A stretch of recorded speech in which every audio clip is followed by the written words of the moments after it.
여러분, 혹시 그거 아세요? 기독교의 가장 중심에 사실은 두 개의 서로 다른 복음이 존재한다는 거요. 이게 좀 이상하게 들리죠? 오늘 바로 이 역사적인 미스터리를 한번 들여다보려고 합니다. 자, 그래서 바로 이 질문에서부터 시작해봐야 할 것 같아요. 이게 기독교 신앙의 정말 심장부에 있는 아주 근본적인 질문이거든요. 예수랑 그를 따르던 사도들이 혹시 서로 다른 복음을 전했던 건 아닐까요? 네, 바로 이 지점입니다. 오늘 우리가 파고들 부분이 바로 여기예요. 예수님이 직접 하셨던 말씀이랑 나중에 그의 제자들이 전파했던 메시지 사이에 가만히 들어보면 뭔가 좀 이상한 불일치가 느껴진다는 겁니다. 진짜 두 개의 다른 복음이라고 해야 할까요? 자, 그럼 먼저 첫 번째 복음부터 한번 살펴볼게요. 그러니까 예수님 본인이 직접 전파했던 메시지 말이죠. 그 핵심은 바로 하나님 나라였는데요. 과연 이게 정확히 무슨 뜻이었을까요? 마가복음을 보면 이렇게 나와요. 이게 바로 예수님이 선포했던 기쁜 소식, 즉 복음이었다는 거죠. 뭐냐? 때가 찼다. 하나님의 나라가 바로 코앞까지 왔다. 그러니까 하나님의 구원 통치가 이제 곧 이 세상에서 시작된다는 그런 선언이었던 겁니다.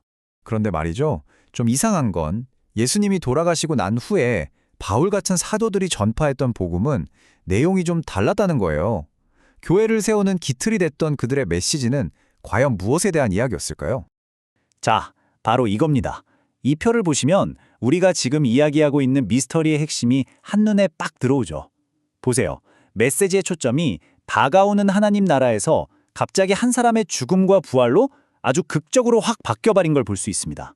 그리고 여기서 진짜 중요한 게 뭐냐면요. 사도들이 전한 이 복음이 그냥 뭐 막연한 아이디어나 감상이 아니었다는 거예요.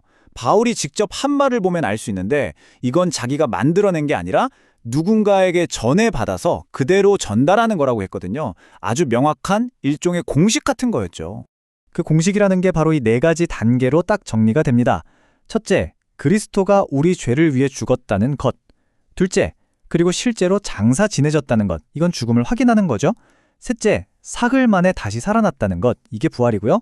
마지막 넷째, 그리고는 베드로를 비롯한 여러 사람들에게 직접 나타나셨다는 겁니다. 부활이 진짜라는 증거죠.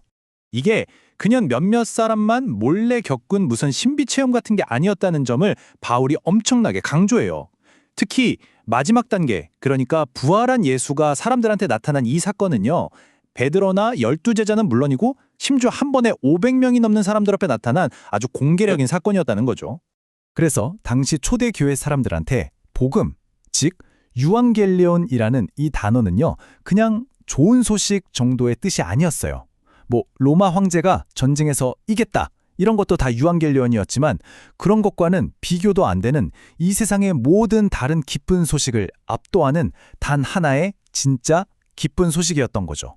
그게 바로 뭐냐? 예수의 죽음과 부활이라는 구원의 사건, 바로 그 자체였습니다. 자, 그러니까 다시 처음 질문으로 돌아오게 되는 겁니다.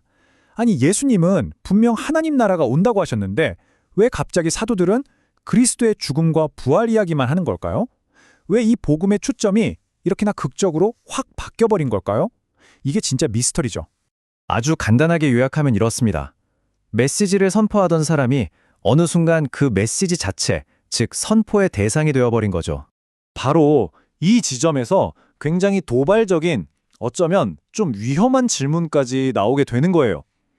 그렇다면 우리가 알고 있는 기독교를 만든 진짜 창시자는 예수가 아니라 바울 아닌가 하는 거죠. 그리고 실제로 19세기에 많은 학자들이 바로 그렇게 주장을 했습니다.